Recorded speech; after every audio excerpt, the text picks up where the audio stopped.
Hello বন্ধুরা, সবাই কেমন আছো? আশা করছি সবাই ভালো আছো।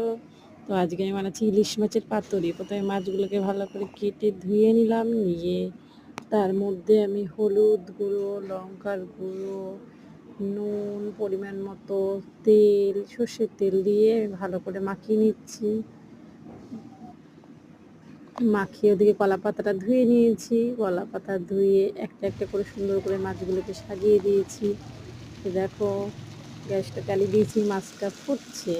এবার আমি একটু ঢেকে দিলাম, তারপরে যে একটু জল ছাড়লো, তারপর আমি ঢাকনাটা উল্টে দিয়ে এই যে মাছটাকে বেশ একটু ফুটিয়ে নিলাম, নিয়ে দাগ লাগলো পাতার নিচে। তারপর আর একটা থালায় নামিয়ে নিচ্ছি। থালায় নামিয়ে আমি একটু কলা পাতা দিয়ে উল্টে দিলাম, দিয়ে দেখো ইলিশ মাছের পাতুরি আমার হয়ে গেলো। বেশ কিছুক্ষণ আমি একটু রাখলাম, হয়ে গেল আমার ইলিশ মাছের পাতুরি।